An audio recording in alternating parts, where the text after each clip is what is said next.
Deebo Samuel has officially requested a trade from the 49ers. Should the Cowboys be interested, and will they? Plus, it's another mock draft Wednesday here. Could the Cowboys trade up early in round 2? All that and so much more in this episode of the show. You are Locked On Cowboys, your daily Dallas Cowboys podcast. Part of the Locked On Podcast Network, your team every day. Locked On Cowboys. Locked On Cowboys. Welcome back to the Locked On Cowboys podcast, part of the Locked On Podcast Network, your team every day. We want to thank you for making us your first listen of the day. We are free and available on all platforms. And today's show is brought to you by Blue Nile. This Mother's Day, give mom something she'll treasure forever with fine jewelry from BlueNile.com. And Locked On Cowboys listeners will get $50 off $500. Just make sure you're using promo code Locked On at checkout. I am Marcus Mosher. You can follow me on Twitter at Marcus_Mosher. He is Landon McCool. Check him out on Twitter at McCoolBCB. Landon, let's start with the big news of Wednesday. Deebo Samuel wants out for the 49ers. Should the Cowboys be interested? Yeah, I mean, I think they should at least kick the tires on that situation. I mean, obviously, Deebo Samuel is one of the top weapons in the league. He kind of showed you, unfortunately, in your kind of face of exactly what he's capable of doing. And I think that, he's exactly the kind of moving chess piece weapon that I think Kellen Moore would love to have in this offense if possible. I think the question now becomes, well, I mean, there's lots of questions. One, why is Deebo leaving? Is it just contract based? Two, what's it going to cost to pry him from San Francisco's hands? Because all we've heard is that Deebo wants a trade, not that San Francisco necessarily wants to trade him. And then obviously, what are those contract demands going to be, and how do the Cowboys kind of figure out a contract situation that could be palatable for both sides there? And number 3, would the 49ers even trade him to the Cowboys? Obviously, this isn't one of the 49ers' biggest rivals in NFL history, right? Are they going to trade one of the best players in the NFL to a team they're going to be competing with in the NFC? My guess is probably no, unless Dallas just overwhelms him with an offer. But let's start with why he wants out. Obviously, he would like a new deal. He's entering the final year of his rookie contract. We know that. And there's been reports that he wants to be the highest paid non-quarterback in the league. Ian Rappaport said money is not the biggest thing here. So we know that if you trade for him, you have to give him a new deal. I did see that Ian Rappaport said that he wasn't thrilled with his usage last year. What do you think that means, Landon? That's interesting. I wonder if he is not a fan of necessarily how much he was in the backfield last year. I mean, I think the same. Yeah. Because, I mean, you have to think of it from his point of view. I mean, he's being used in a way that is going to take years off his career, probably. It's just a much more physically demanding position. I mean, look at the way wide receivers versus running backs, lifespan inside the NFL look. And I think, he got something like several hundred carries this year. Wasn't it like 100 plus 200 carries? Yeah, he got a lot. He got a lot of carries. He also got a lot of touches on special teams as well. And you do wonder, like, did he just put, including the playoffs, did he basically put 2 years of work on on his body in 1 year? Maybe. That's possible, and I think the idea is that he probably wants a contract, but also wants to be able to see another contract beyond that. And if he's being used as a part-time running back in that scenario, it may be more and more difficult for him to get that kind of second big contract after whatever he signs in this contract. And we should also mention he was a little bit older of a prospect coming out because he played all 4 years at South Carolina. He turned 26 this offseason. So if he's looking ahead thinking I've got 1 year left on my rookie deal, I'll be 27 next year when my contract's up. Am I going to be able to get 2 more big deals out of this? I don't know. Right. So if I can eliminate the running back touches or at least cut down on them, maybe I can prolong my career 2-3 more years. Yeah, and he's missed some pretty serious time over his career due to injuries. So he's probably not looking to kind of add any more wear to those tires before he gets several different big paydays. So It'll be interesting to see exactly what he's looking for usage wise, and and I think that's interesting. It's interesting because like there's lots of speculation. Would Miami try to make a move to go get him? Obviously, but I mean, if usage is the problem, I don't know that he's going to go to the team that has the former OC that used him like that. So I mean, and a team that just traded for Tyreek Hill and traded 2 first-round picks for Jalen Waddle, right? Yeah, I mean, they had to trade one of those guys, They'd right? have to trade Waddle, They trade for Tyreek. They traded for Tyreek Hill only to trade him back to San Francisco, or trade him to San Francisco for Deebo. I mean, I think there's lots of interesting angles here, and I think we would need more information to kind of figure out exactly how much the Cowboys could potentially be in the market for this. My guess is that the Cowboys will be interested, right? Jerry Jones talked about when it came to Amari's contract that they're okay paying top-end dollar for top-end talent. Yeah. I don't think Jerry Jones felt like they were getting that last year with Amari Cooper. That's the thing. I see all these tweets about this, about how the Cowboys wouldn't trade for a big player of the contract. That's just not true. I mean, they literally did it with Cooper. Yeah. And what they ended up doing is they didn't think they were getting the results that they wanted for the money that they were paying last year. And the contract was stifling. They had a whole bunch of guaranteed money that was going to be due to Cooper at the beginning of the league year. There was no flexibility. There's no ability to kind of push that money around anymore. I mean, people need to understand that this is a different situation than trading for a guy and then signing a new contract where you can then dictate the terms better of how the money is going into your cap. Like, I think people are just kind of generally angry about the Cooper situation and assume that what it means is that the Cowboys won't give money away on these contracts. That's not the case. The Cowboys will give away money, but they want the contracts to be under the terms that they like, so they can, move the money around for other guys. They can cut them when they want to. The Cowboys would do this deal. I don't think this is like, if the picks were right and that they could agree on the money, even if it's big money, I wouldn't be surprised if the Cowboys did this deal at all, because they could move the money wherever they wanted. They have the extra years, however they want to arrange the contract to move the money around inside the cap. I think people need to kind of parse the difference between what happened with Cooper and why that happened, as opposed to just assuming that the Cowboys no longer pay players or anything. They just literally still have the largest individual signing bonus in the league right now on Dak Prescott. So it's not that they're not willing to pay people. They also have one of the most expensive running backs in the league as well. But if they could work out a trade with Deebo Samuel, I think the Cowboys would be incredibly interested.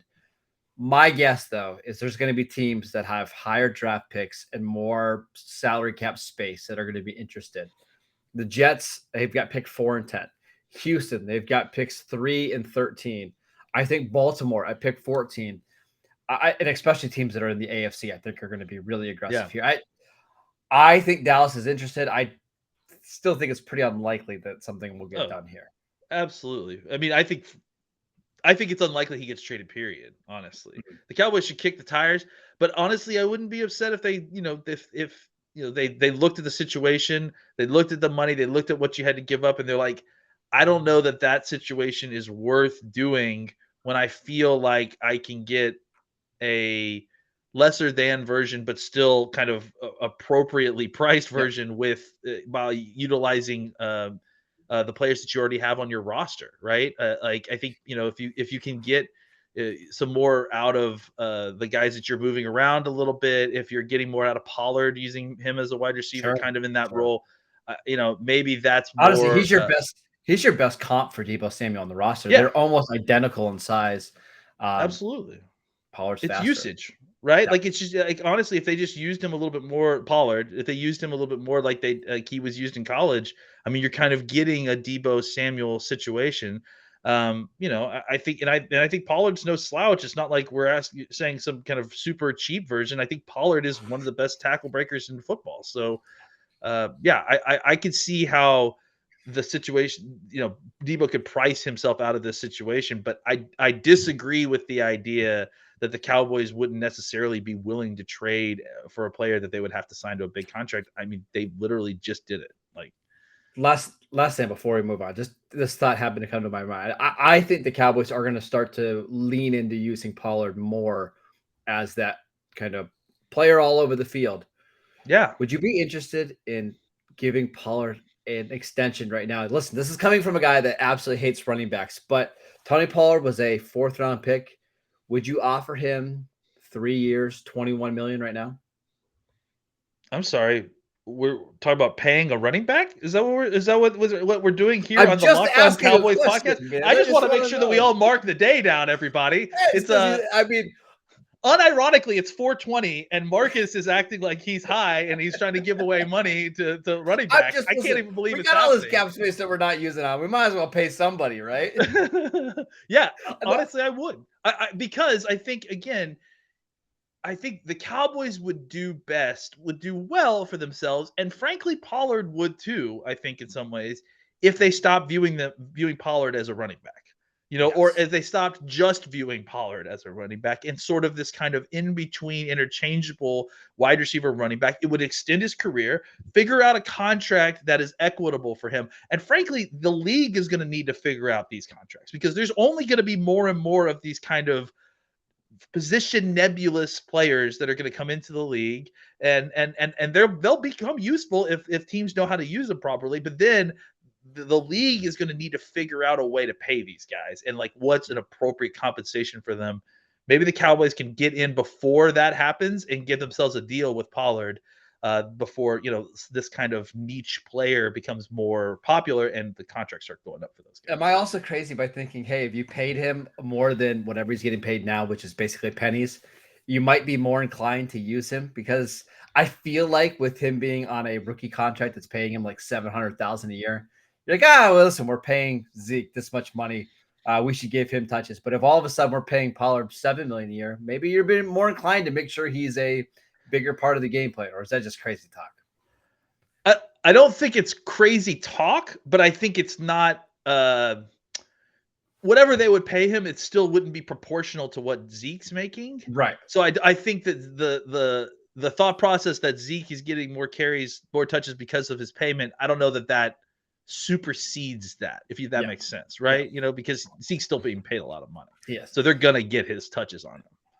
All right, we're gonna have plenty of time to talk about Tony Pollard because I think he is going to be a really important part of the offense this year. But I want to do a mock draft simulator. But before we get to that, Landon, let's tell you guys about Blue Nile. Looking for some fine jewelry for that special woman in your life, but having trouble choosing. But listen, you're talking to the person that is absolutely terrible at picking out jewelry. Blue Nile has jewelry experts on hand 24/7, available via phone or chat to help you find a memorable gift at every budget. On BlueNile.com, you can easily navigate thousands of fine jewelry options at every single price point. And this Mother's Day, give mom something she'll treasure forever with fine jewelry from BlueNile.com. And Locked On Cowboys listeners will get $50 off $500. This podcast exclusive is only good through Mother's Day. Just make sure you use promo code Locked On. That is promo code Locked On. Plus, every order is insured, ships free, and arrives in discreet packaging. So it won't give it away what you just ordered for your wife, for your mother. Shop stress-free and find your forever piece. Go to BlueNile.com today. All right. Here's the goal today on our mock draft simulator. You can go back and watch Friday's show where we did like 4 mocks. I'd like to, in this draft, Landon, draft a receiver or try to draft a receiver at 24 and then move up in the second round or the end of the first round to grab an offensive lineman. I still think that's the best path for the Cowboys. I still think that's going to line up with some of the visits they had, right? Between the 2 guards, maybe one of Zion or Kenyon Green falls. We'll see about Tyler Smith. I know he wasn't a visit, but the Cowboys are interested. The guy that I would really like to try to get, whether it's in the 30s or 40s, is Bernard Raymond, the offensive tackle from Central Michigan, who I think can play guard, who the Cowboys really like. Do you think we can accomplish that in this simulator? Yeah, I mean, I think we're gonna have to be real careful, kind of trouncing over that late first, early second area. And we'll make sure we pause it once we get to, let's get to pick 32, that last pick of the first round, and we'll kind of just see how it goes. But yeah, I just get the sense that that's probably the direction the Cowboys are most likely to go, assuming a receiver falls. So today we're using the Pro Football Network's mock draft simulator, which I just actually started using the last couple of days. I really like it. And Yeah, we'll me go too. through all the players that are available with the Cowboys pick here at 24.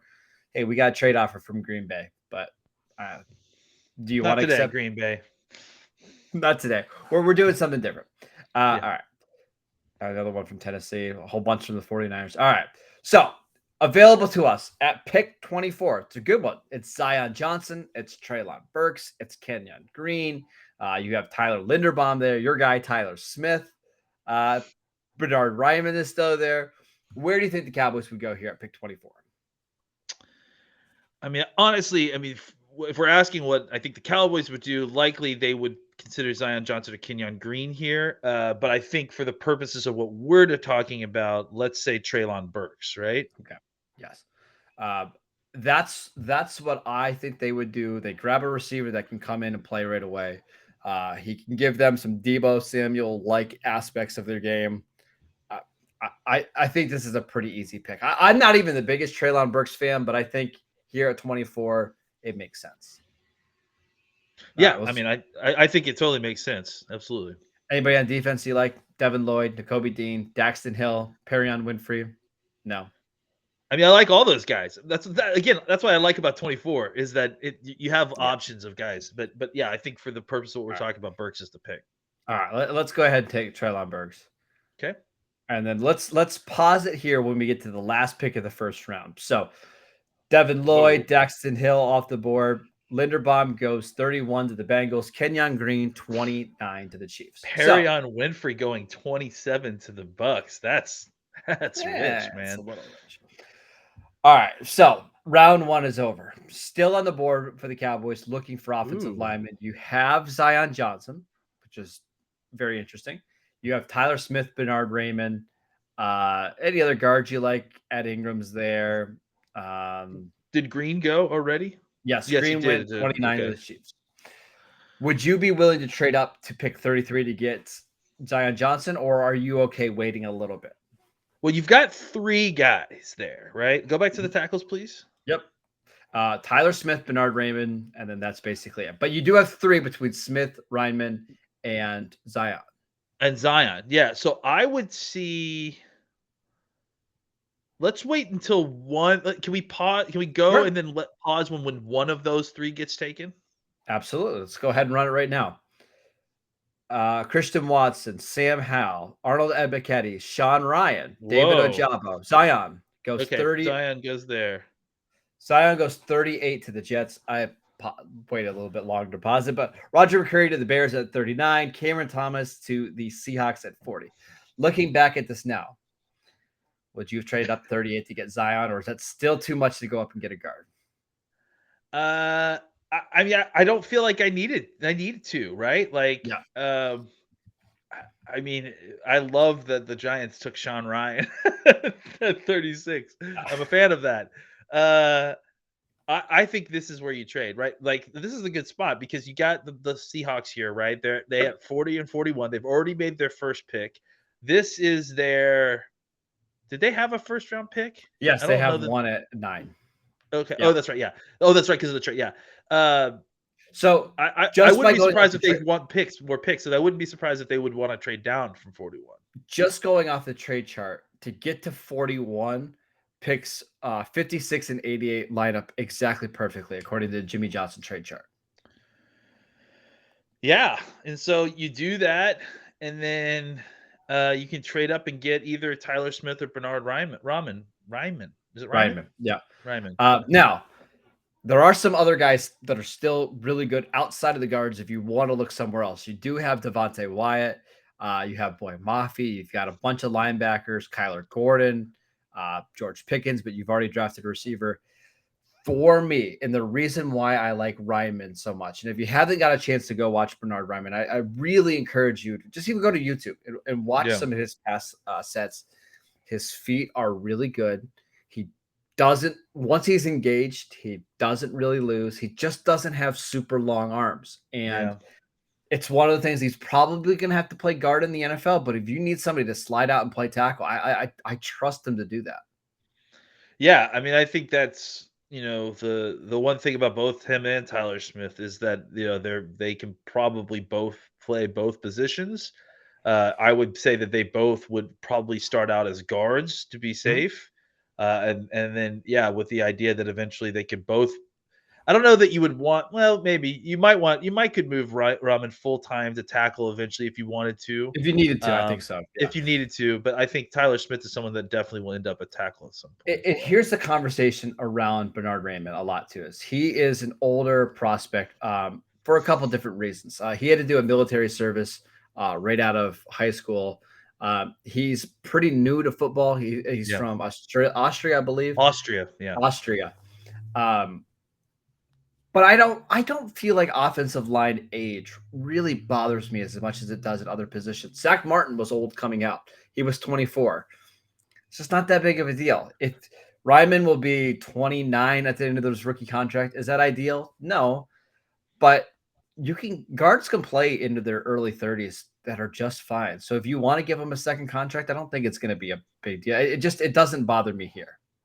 I would prefer Tyler Smith because I think that let's do Rami because we've done Tyler Smith, we talked about it, but I would say that the age doesn't as much matter for offensive linemen. You're right, but when you combine the age with the fact that he's young in football years, he hasn't played a lot of Yeah. football. He does still have a lot of development he needs to do, which again is a lot like Tyler Smith. The difference is that Tyler Smith's like 3 years younger than him. So, but either way, I like both of these players. So and honestly, it's not so much that it's like a deal breaker for me. All right, let's try to propose a trade to the Seahawks at 41 for Bernard Raymond. But let's take a quick break before we do that. So I can tell you guys about Built Bar. This time of year, we've almost all given up on our New Year's resolutions, but not us. We are sticking to ours to eat better thanks to Built Bar. Here's a Built Bar. If you can see it on the screen. This one is, I believe it's caramel apple. If you guys haven't tried Built Bars, they're absolutely incredible. They're covered in 100% real chocolate, with most Built Bars only containing 130 calories, 4 grams of sugar, 4 net carbs, and 17 grams of protein. Compare that to your average candy bar, and it's not even really a contest. So go to Built.com and use promo code LOCK15 to get 15% off your next order. Use promo code LOCK15 for 15% off at Built.com. I can't believe we talked about paying a running back today. We talked about drafting older offensive linemen, older players. This day is just topsy-turvy, man. I don't even know who you are anymore. Honestly, it's so surprising. All right, let's make a trade with the Seahawks. Like we said, the picks 56 and 88 line pretty closely up to 41. I think this should be accepted. Let's see. Oh, they declined it. Oh, that's terrible. Seattle declined our offer. Do we want to try to go up to 42 with the Colts? Yes, right? Yes, let's try it. Yeah.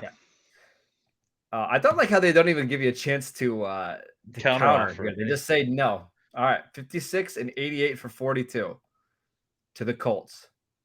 Hey, they accepted it. All right, so we'll take Bernard Raymond here. Seattle can't pass up an opportunity to draft a running back. That's Breece Hall, right? it's not surprising at all. All right, so we come out of the first 2 days of the draft with Treylon Burks and Bernard Raymond. How are you feeling? I'm feeling pretty good. I gotta say, like, those are two of they're not my favorites, but I think that they're solid picks at both spots. And I think that, there is some concern that neither of them has super high floors. There is some risk there, but I do think that you could certainly get some incredible play out of both of these young guys. And again, for someone like Rahman, it's like I think he could be a very, very good NFL guard. He has the kind of discipline and mentality and physicality and kind of nastiness to do it. I think that there's just technique that he needs to learn, and hopefully that's just a matter of kind of getting some more reps at the position. All right. Again, this wouldn't be my favorite draft in the world, but it seems very realistic. Those are two guys that the Cowboys have brought in on 30 visits, two guys that could play right away. it seems like something they could do. Now, I pause the simulator here. Again, the Cowboys don't have a third-round pick due to the trade we just made. Our guy, Sam Williams, or I guess not even our guy, the Cowboys guy, Sam Williams, is still available at pick 94. Is this where you'd be willing to go up and try to get him? Or are you good letting the board play out? When's our next pick again? Now 110, It's 120 or something like that? It's down at 129. So we got a 29. ways to go. Or do you want to save that for a tight end? Yeah, I don't know. I mean, there's a lot of guys available here, but I don't know what's 30 picks from now. That's the problem, right? Because you look, you see Ruckert's still there. Yep. Here's the tight ends. I can name all the tight taken. ends. It's Yeah. Ruckert, Jake Ferguson, Jelani Woods, Charlie Kohler, Chigasm Okwanwu, I believe is how you say his name. Grant Calcaterra, Daniel Bellinger, a lot of tight ends still. Man, Daniel Jeremiah really likes Daniel Bellinger, doesn't he? Yeah, I don't see it. I don't see that one as well. Yeah, I would say, obviously Williams is a guy that you would look at. I mean, You're there's probably like good on offense at this point, right?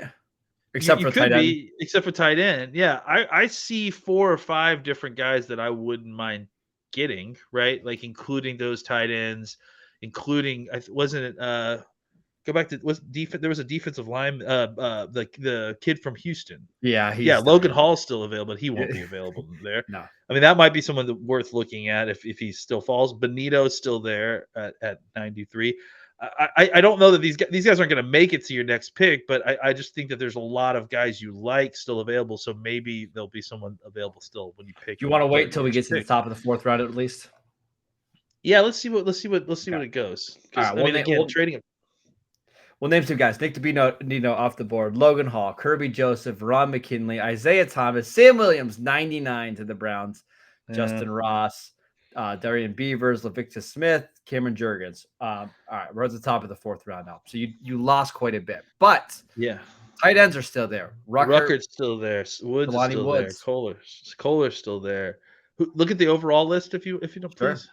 Brian Asamoah, who I like quite a bit. Calvin Austin. Damone Clark will be there. James Cook, Khalil Shakir, Wan'Dale Robinson. Lots of wide receivers still available. I have noticed in this simulator, the receivers stretch a lot further than in the Pro Football Focus or the Draft Networks simulator. Yeah, I mean, honestly, like in this situation, you almost kind of wish you had waited a little bit on wide receiver just because of everything that's stretched so far. I mean, this is the 4th round, and you still have Calvin Austin available to you and Khalil Shakir. Mm-hmm. Yeah, I mean, I think I would look at Ruckert there. I mean, I think that's who I would look at. I mean, you want to just let it play out and see what tight end between Ruckert, Woods, Kohler falls. Yeah, I mean, honestly, because worst comes to worst, you take a really good wide receiver. I think that probably still be there. Ruckert's gone now. Kohler's gone to Washington. I think a murderer's row. Khalil Shakir go to Baltimore. They're going to ruin another receiver. John Ridgeway to the Chargers. Brian Asamoah to the Texans. Calvin Austin to the Giants. But Jelani Woods still here in the 4th round. I'll take it. And I mean, look at overall, but I mean, I think that's the pretty clear guy. I feel like this is where Jelani Woods should be drafted. I don't get this second, high 3rd round. I think that's crazy to me. I feel like he's still so far away. Yeah, and that's the problem with tight ends, right? Is that even the ones who come in as kind of developed tight ends still need time. So someone like Jelani Woods, I mean, you may not be getting the kind of production you're looking for from him until year 3 or 4, you know? So, I don't disagree with your assessment there just because of the simple return on investment is not going to be great right away. So 4th round seems appropriate.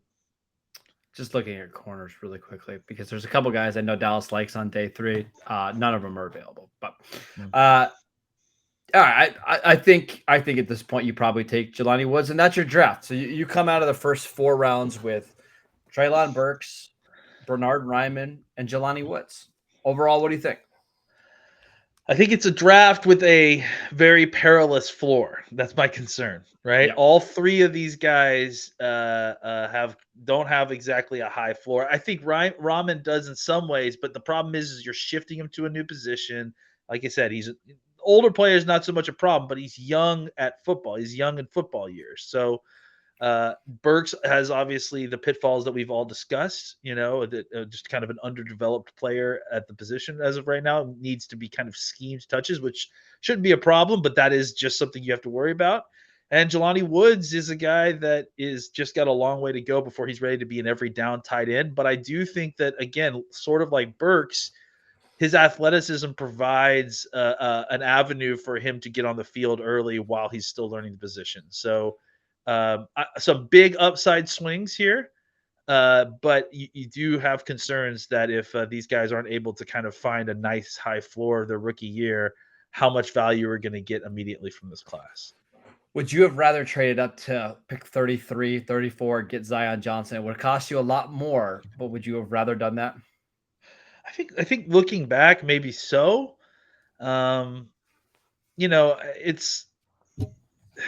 It's difficult math, right? Trying to parse like the difference between what you would have to give up between 33 and 41 and how much better of a player you're getting in Zion Johnson versus Rahman. So my problem is I feel like if you're trading up for an offensive line, you need to be able to talk yourself into the possibility that guy can play tackle down the road, right? Yeah. And I love Zion. I really do. He's one of my favorite players in the draft. I just don't ever see him being anything other than probably a left guard in the NFL.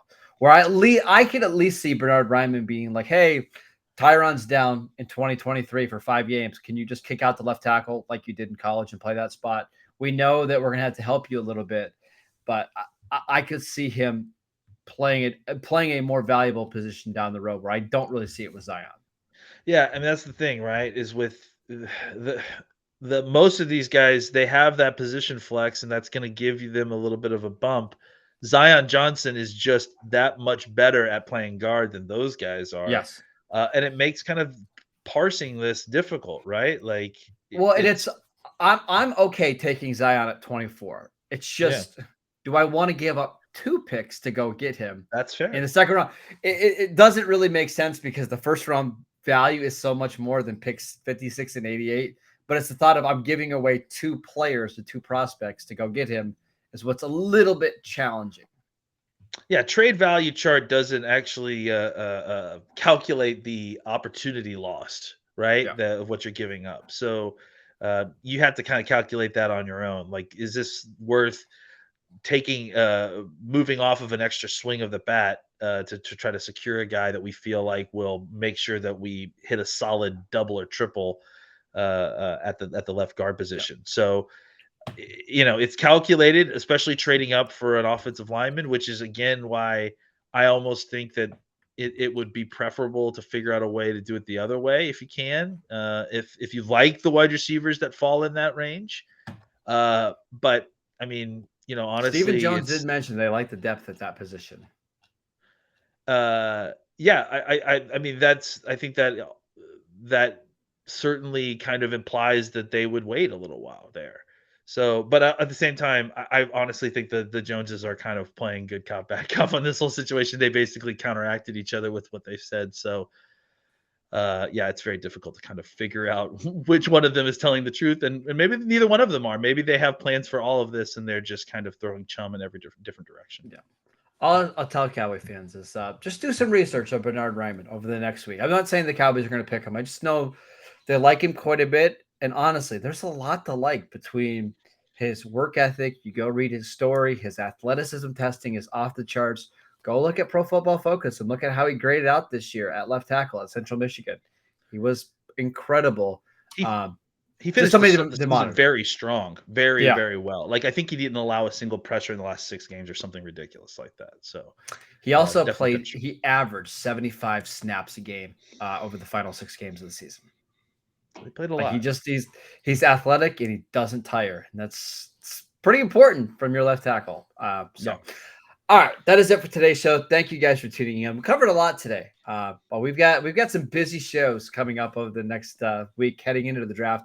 Friday, we're gonna have a special guest, Chad Ryder from NFL.com, one of their draft analysts over there. He'll join the show. He's gonna give us some inside scoops about who the Cowboys are interested in, who they should be interested in, and so much more. So make sure you guys are tuning in for that on Friday. Follow the show on YouTube. You can check us out wherever you get podcasts. Follow Landon at McCoolBCB. I'm at Marcus _Mosher. We'll see you guys next time.